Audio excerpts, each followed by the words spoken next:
مختار انصاری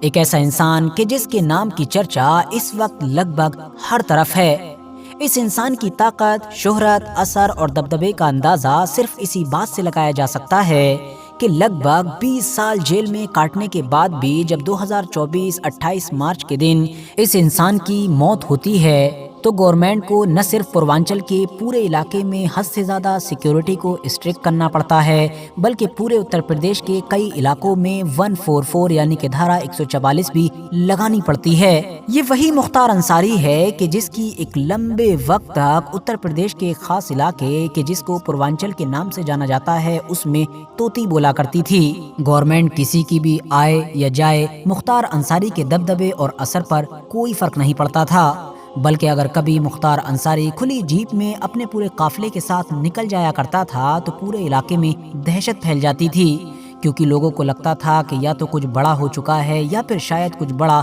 ہونے والا ہے۔ مختار انصاری کی پرسنالٹی اتنی زیادہ کنٹروورشیل ہے کہ کوئی تو اس انسان کو باہوبلی کہتا ہے، کوئی مافیا کہتا ہے، کوئی ڈان کہتا ہے، کوئی گنڈا کہتا ہے، کوئی مجرم کہتا ہے، تو کوئی غریبوں کا مسیحا کہتا ہے، رابن ہوڈ کہتا ہے، تو کوئی تو حد کرتے ہوئے بھگوان تک کہہ ڈالتا ہے۔ ایون موت ہو جانے کے بعد بھی جب میڈیا لگاتار مختار انصاری کو ایک مجرم، ایک مافیا کے طور پر ہی دکھا رہا ہے، دیش کا ایک بڑا طبقہ خوشی بھی منا رہا ہے کہ لو ایک بڑے اپرادھی کی موت ہو گئی، ایک آتنکوادی کی موت ہو گئی، تب بھی ایسے ماحول میں بھی جب دیش کے کچھ میڈیا چینلز مختار انصاری کے لوکل علاقے میں پہنچتے ہیں، یعنی کہ مئو یا پھر پوروانچل کے دوسرے علاقوں میں، اور وہاں جا کر جب عام لوگوں سے پوچھتے ہیں کہ مختار انصاری کے بارے میں بتاؤ، تو زیادہ تر لوگ بغیر کسی دھرم اور جاتی کے بھید بھاؤ کے مختار انصاری کی تعریف کرتے ہوئے نظر آتے ہیں۔ زیادہ تر لوگ یہی کہتے ہیں کہ وہ تو غریبوں اور کمزور لوگوں کا مسیحا تھا۔ نیوز 24 کا ایک رپورٹر جب کراس کوشچن کرتے ہوئے ان سے کہتا ہے کہ جس انسان کو تم اپنا سب سے بڑا مسیحا بتا رہے ہو،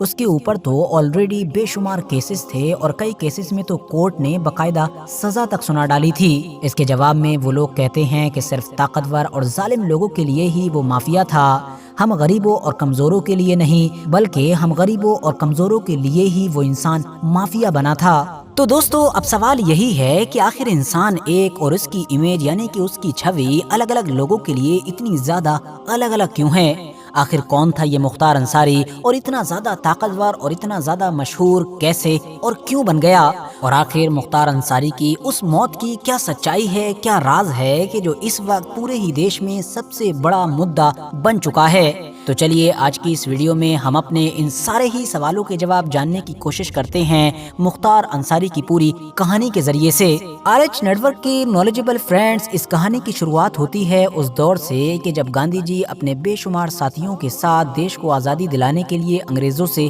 لوہا لے رہے تھے۔ انگریزوں کے خلاف اس لڑائی میں اس دور میں گاندھی جی کے ایک ساتھی ہوا کرتے تھے کہ جن کو ان کا بہت قریبی دوست بھی مانا جاتا تھا اور جن کا نام تھا مختار احمد انصاری۔ یہ وہی مختار احمد انصاری تھے کہ جن کو 1926 میں کانگریس کا ادھیکش بھی بنایا گیا تھا۔ مختار احمد انصاری کا انٹروڈکشن صرف یہیں پر ختم نہیں ہو جاتا ہے، بلکہ دلی میں موجود وہ جامعہ ملیہ اسلامیہ نام کی یونیورسٹی کہ جس کی گنتی آج صرف بھارت کی ہی نہیں بلکہ دنیا کی ٹاپ یونیورسٹیز میں کی جاتی ہے، اس یونیورسٹی کی کسی دور میں جن چند لوگوں نے بنیاد رکھی تھی ان میں سے ایک نام مختار احمد انصاری کا بھی تھا۔ فی الحال وقت گزرا اور پھر ان سوتنتر سینانی کے یہاں پر ایک بچے کی پیدائش ہوئی جن کا نام رکھا گیا سبحان اللہ انصاری۔ یہ بھی ایک پولیٹیشین تھے مگر کمیونسٹ پارٹی سے۔ اس کے بعد سبحان اللہ انصاری کے یہاں پر بھی 3 لڑکوں کی پیدائش ہوئی جن میں سے ایک کا نام رکھا گیا صبغت اللہ انصاری، دوسرے کا نام افضال انصاری اور تیسرے کا نام ہی تھا مختار انصاری، یعنی کہ وہی مختار انصاری کہ جن کے بارے میں آج کی ویڈیو میں ہم لوگ بات کر رہے ہیں۔ دلچسپ بات یہ ہے کہ مختار انصاری کے صرف دادا ہی فریڈم فائٹر اور جامعہ ملیہ اسلامیہ کے فاؤنڈر نہیں تھے، بلکہ ان کے نانا کہ جن کو بریگیڈیئر محمد عثمان کے نام سے یاد کیا جاتا ہے وہ بھی بھارت کے ایک بڑے یودھا تھے۔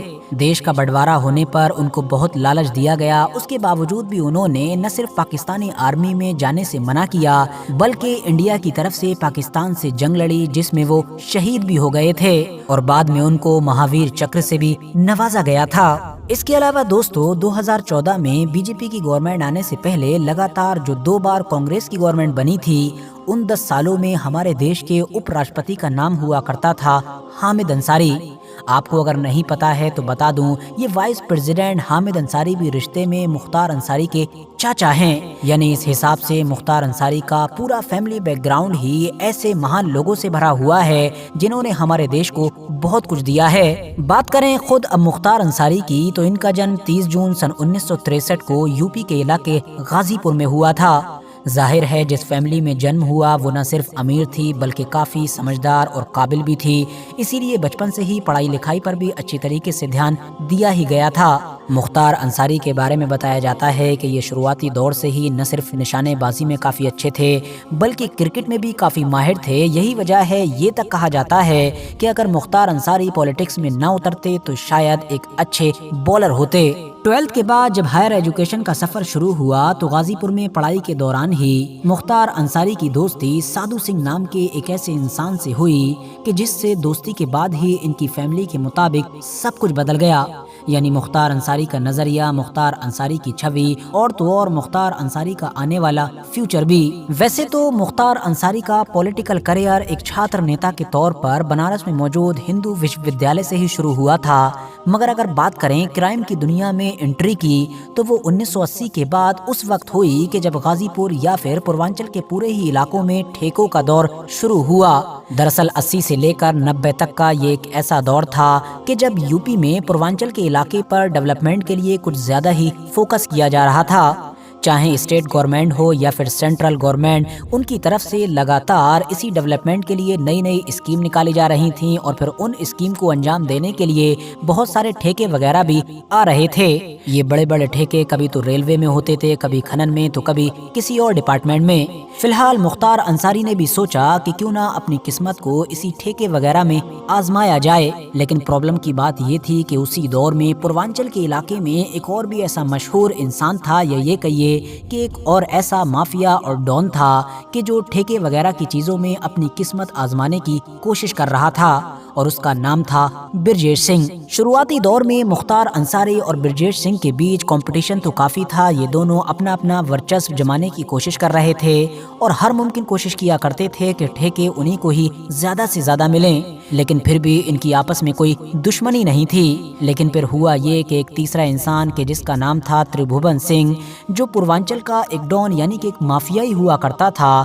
وہ برجیش سنگھ کے خیمے میں آ کر شامل ہو گیا۔ جبکہ دھیان دینے والی بات یہ ہے کہ یہ انسان مختار انصاری کا بڑا دشمن ہوا کرتا تھا۔ اب نتیجہ یہ ہوا کہ مختار انصاری کی ڈائریکٹ دشمنی برجیش سنگھ سے بھی ہو گئی۔ دھیرے دھیرے حالات اتنے آگے بڑھے کہ اب ان لوگوں نے تو اپنی اپنی فورس یعنی کہ ٹیم بنانا تک شروع کر دی، جس میں ایسے بندوں کو بھرتی کیا جاتا کہ جو ان کے لیے ہمیشہ مر مٹنے کے لیے تیار رہیں، اور ایسے گینگ بننے کے بعد ہی ان دونوں گروپ کے بیچ شروع ہوا وہ خونی کھیل کہ جو ایک لمبے وقت تک پوروانچل کے علاقے میں چلتا رہا۔ مگر پھر وقت آیا سن 2002 کا کہ جب وہ کانڈ ہوا کہ جس کو اسری چٹی کانڈ کے نام سے جانا جاتا ہے، اور جس کے بارے میں مجھے امید ہے کہ پوروانچل کے علاقے کے سارے لوگ تو جانتے ہی ہوں گے۔ دراصل مختار انصاری کا پورا قافلہ جا رہا تھا، برجیش سنگھ کے گینگ کو پکی خبر تھی کہ مختار انصاری کا پورا قافلہ آ رہا ہے، اسی لیے اس کے اوپر حملے کی پلاننگ کی گئی۔ مگر کیونکہ مختار انصاری کا نیٹ ورک بھی کافی اسٹرانگ ہوا کرتا تھا تو اسی لیے شاید ان کو پہلے ہی بھنک لگ چکی تھی، اسی لیے جب حملہ ہوا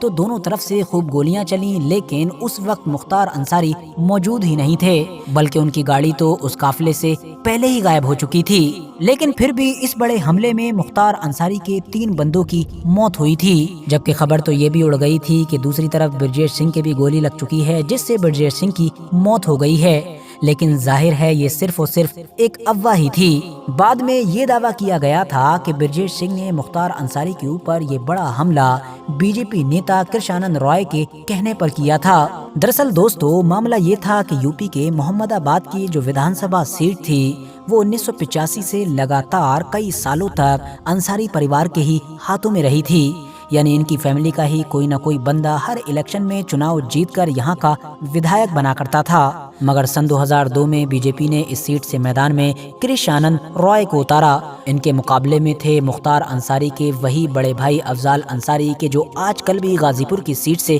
سانسد ہیں۔ اس الیکشن میں مختار انصاری کے سب سے بڑے دشمن یعنی کہ برجیش سنگھ نے بھی کرشانند رائے کا بھرپور ساتھ دیا۔ اور آخر میں کرشانند رائے انصاری فیملی سے کئی سالوں کے بعد یہ سیٹ چھیننے میں کامیاب بھی ہو گئے۔ مگر ظاہر ہے ان تمام چیزوں سے مختار انصاری کا غصہ تو آسمان پر پہنچ چکا تھا۔ ٹھیک 3 سال کے بعد یعنی سن 2005 میں کرشانند رائے کا مرڈر اس وقت ہوا کہ جب یہ ایک ٹورنامنٹ کی اوپننگ وغیرہ سے لوٹ کر آ رہے تھے۔ ان کی گاڑی کے سامنے اچانک سے ایک گاڑی آئی جس نے ان کا پوری طریقے سے راستہ بلاک کیا۔ اس میں سے بندے نکلے اور انہوں نے لگاتار گولیاں برسانی شروع کر دیں۔ حیرانی کی بات تو یہ ہے کہ ان لوگوں کے پاس کوئی چھوٹے موٹے ہتھیار نہیں تھے بلکہ AK-47 تھی۔ چند لمحوں میں ہی ان لوگوں نے 500 گولیاں برسا ڈالی اور گاڑی کے اندر کرشانند رائے سمیت جو 7 لوگ موجود تھے، ساتوں کے ساتوں لوگوں کی موت ہو گئی۔ مانا جاتا ہے کہ یہ جو 500 کے قریب گولیاں برسائی گئی تھیں یہ صاف اشارہ کر رہی تھیں کہ مقصد صرف مرڈر ہی نہیں تھا بلکہ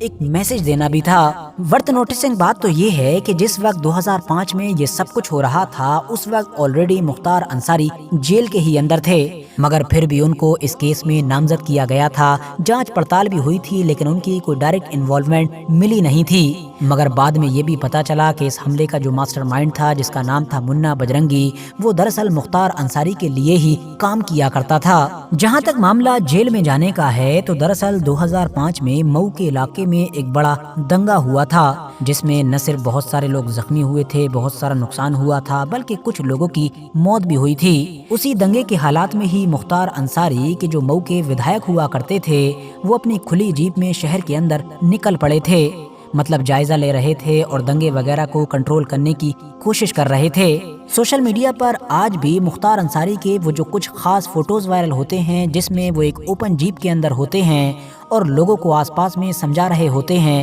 وہ دراصل اسی 2005 کے دنگے کے ہیں۔ مگر بعد میں پھر پرشاسن کی طرف سے مختار انصاری کو ہی اس دنگے کا ذمہ دار ٹھہرایا گیا تھا اور پھر بعد میں مختار انصاری کو گرفتار کر کے جیل بھی بھیج دیا گیا۔ 2005 کا وہ دن تھا اور 2024 کا 28 مارچ کا دن تھا، یعنی 19 سے 20 سال کا ایک لمبا عرصہ گزر گیا، مگر لاکھ کوششوں کے باوجود بھی مختار انصاری پھر جیل سے کبھی باہر نہ آ سکے اور 28 مارچ کے دن جب وہ باہر آئے تو ظاہر ہے اپنی موت کے ساتھ آئے۔ بات کریں پولیٹیکل کریئر کی تو مختار انصاری نے پہلا چناؤ سن 1996 میں مئو سے لڑا تھا۔ BSP کے ٹکٹ سے وہ پہلے ہی چناؤ میں جیتے اور مئو کے ودھائک بنے۔ اس کے بعد 2002 میں انہوں نے ایک بار پھر سے مئو سے ہی اپنی قسمت آزمائی اور اس بار پھر سے جیتے، مگر اس بار وہ BSP یا کسی دوسری پارٹی کے ٹکٹ سے نہیں بلکہ انڈیپینڈنٹ یعنی کہ بنا کسی پارٹی کے لڑے تھے۔ 2007 میں ایک بار پھر سے انڈیپینڈنٹ لڑے، اس میں بھی جیتے۔ 2012 کا چناؤ آتے آتے حالات کافی بدل چکے تھے جس کی وجہ سے اب ان انصاری فیملی نے خود اپنی ہی پارٹی بنا لی تھی جس کا نام تھا قومی ایکتا دل۔ اس سے چناؤ لڑا اور ایک بار پھر سے مئو کے ودھائک بنے۔ 2017 میں ایک بار پھر سے لڑا اور پھر 5ویں بار لگاتار مئو سے ودھائک بنے۔ حیرانی کی بات یہ ہے کہ مختار انصاری نے یہ جو لگاتار 5 چناؤ جیتے تھے اس میں سے آخر کے 3 انہوں نے جیل سے جیتے تھے، کیونکہ جیسا کہ میں نے آپ کو پہلے ہی بتایا کہ 2005 سے لے کر 2024 تک وہ لگاتار جیل میں ہی رہے تھے۔ مگر اب سوال یہ بھی ہے کہ ایک ایسا انسان کہ جس کی صرف چھوی ہی کرمنل والی نہیں بلکہ ہمیشہ وہ جیل میں بھی رہا اور جیل سے باہر صرف پرچہ داخل کرنے یا پھر زیادہ میں زیادہ شپث لینے ہی آیا، مطلب ہمیشہ وہ جیل میں ہی رہا اور اپنے علاقوں سے غائب رہا، لوگوں سے کٹا ہوا رہا، اس کے باوجود بھی لوگ اس انسان کو ووٹ دیتے کیوں تھے؟ تو دوستو اس کا سیدھا اور سمپل سا جواب ہے مختار انصاری کی رابن ہوڈ کی چھوی، یعنی مختار انصاری کو جیسا کہ میں نے شروع میں ہی بتایا عام غریب اور کمزور لوگوں میں ایک مسیحا کے طور پر جانا جاتا تھا۔ دھیان دینے والی بات یہ ہے کہ جس دور میں مختار انصاری کا برجیش سنگھ یا ان سب سے گینگ وار چل رہا تھا اور جس دور میں مختار انصاری کا دھیرے دھیرے راجنیتک قد بڑھ رہا تھا، بالکل اسی دور میں ہی پوروانچل کے تمام عام لوگوں میں ان کی رابن ہوڈ کی چھوی بھی بنتی جا رہی تھی اور یہی وجہ ہے کہ اب تک مطلب جب آلریڈی مختار انصاری کو کئی کیسز میں تو سپریم کورٹ میں سزا تک ہو چکی ہے، تب بھی اس علاقے کے زیادہ تر لوگوں کا یہی ماننا ہے کہ وہ تو ہمارے لیے ایک مسیحا تھا۔ رپورٹس بتاتی ہیں کہ انصاری فیملی کے اور اسپیشلی مختار انصاری کے گھر کے دروازے پر جو بھی پہنچتا تھا وہ کبھی خالی نہیں جاتا تھا،